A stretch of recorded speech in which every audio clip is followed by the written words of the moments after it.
is the greatest billionaire entrepreneur of all time? You guys get to decide. Up today is Bill Gates against Travis Kalanick.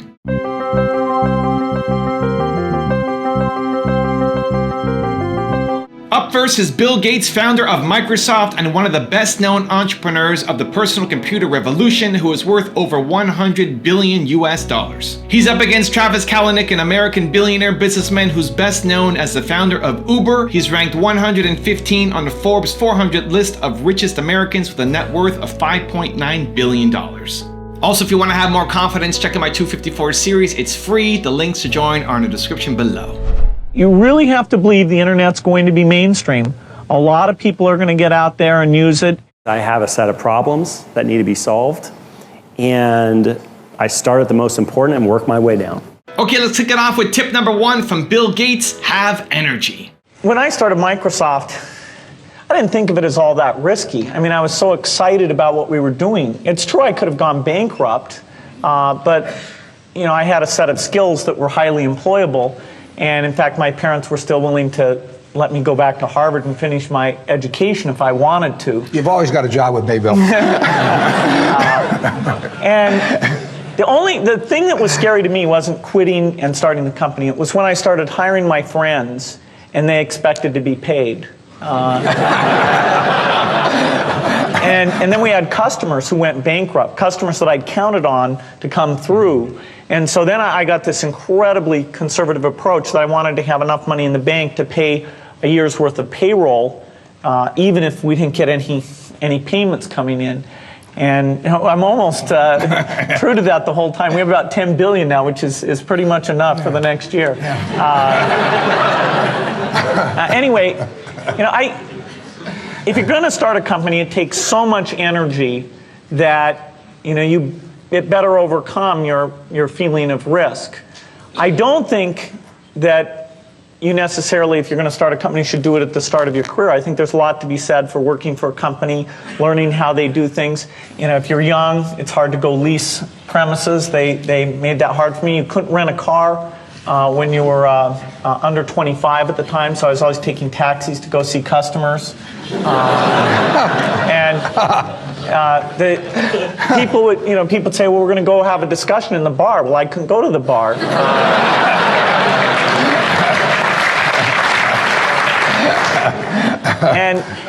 But you know, that's fun, because I'll tell you, when people are first skeptical and they think, oh, this kid doesn't know anything, then when you show them you've really got a good product and you know something, they actually tend to go overboard and they think, whoa, you know, they know a lot. Let's really do an incredible amount with these people. So our youth, at least in this country, was a huge asset for us once we reached a certain threshold. It is hard. It's hard to hire older people because they'll be a little bit conservative about whether they should come and take the risk. And it took 3 or 4 years before we could go out into the normal sort of employment pool. But those problems that come with starting a firm, you better think of those as part of the pleasure, part of the challenge that is part of the excitement. Over to tip number 1 from Travis: solve problems. I like to say my management style is problem solver in chief. And so what I do in a given day is I have a set of problems that need to be solved, and I start at the most important and work my way down. And for the problems I don't have time for, somebody else gets to solve them.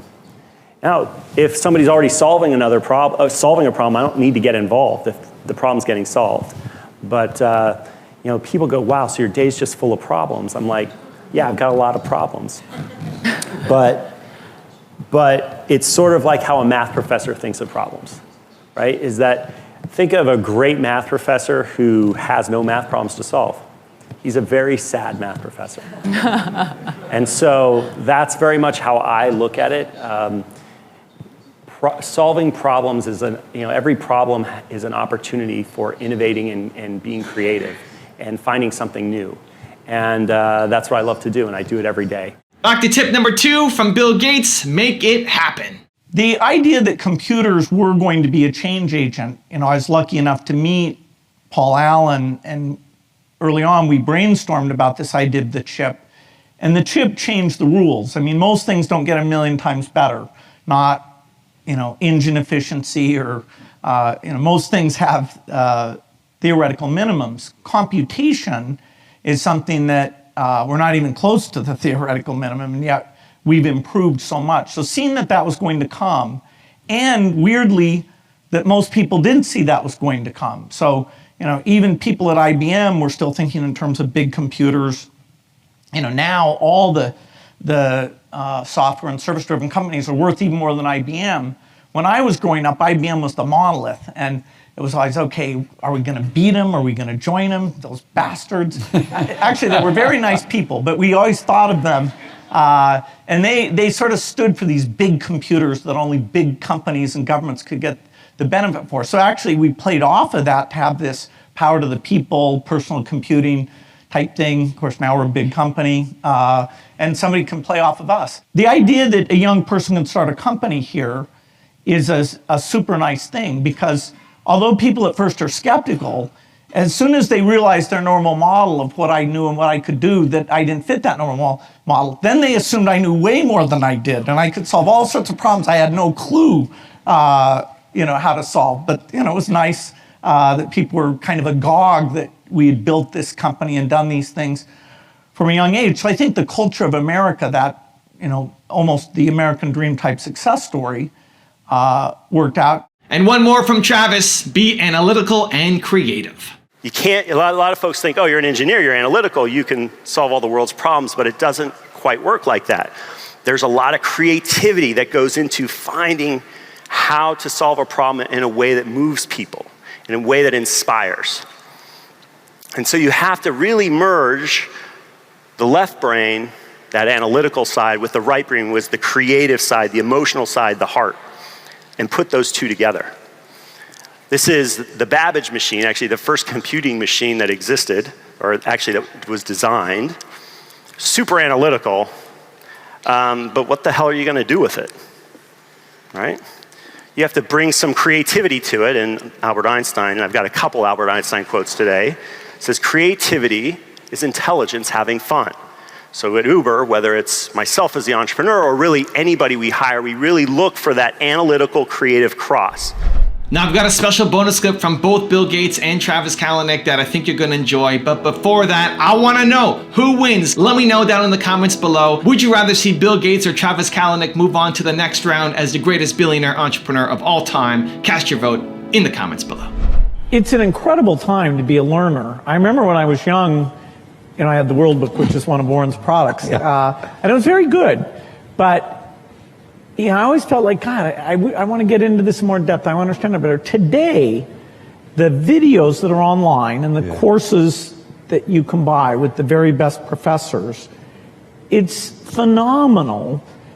Take a subject like weather or climate change, or what's going on in economics, what's known, what's not known.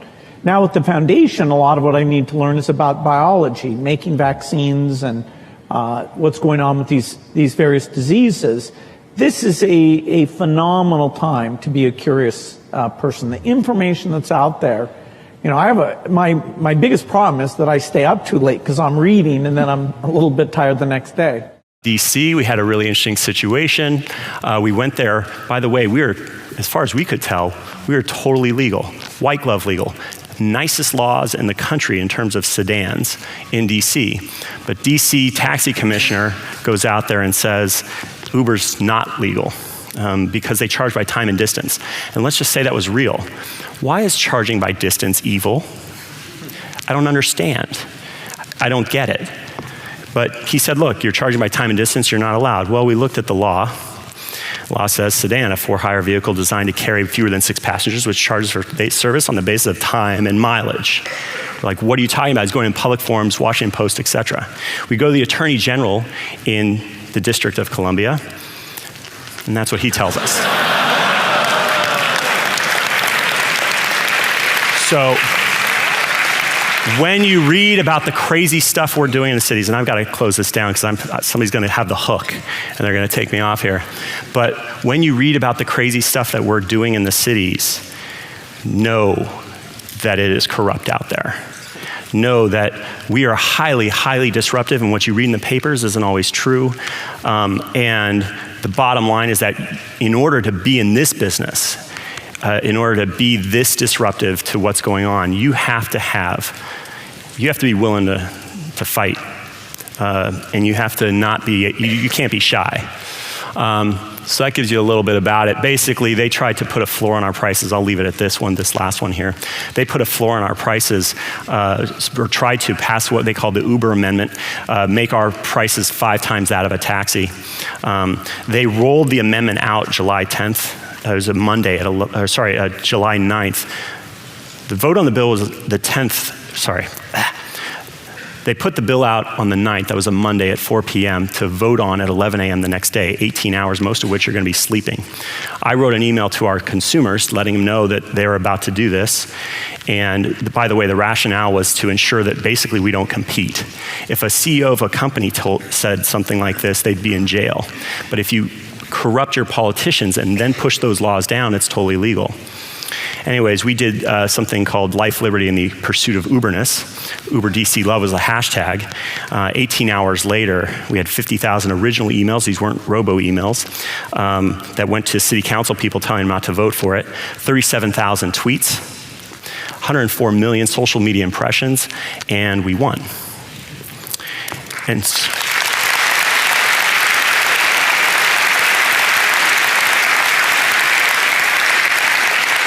as you might imagine, there wasn't a lot of sleep during that time, but it was so short it maybe didn't matter. And if you want to cast your vote in the Elon Musk versus John Paul DeJoria battle, check out the video right there next to me. I think you'll enjoy it. Continue to believe, and I'll see you there. You actually have a distillation of all the worst problems in the company. There's no point in spending your time on things that are going right.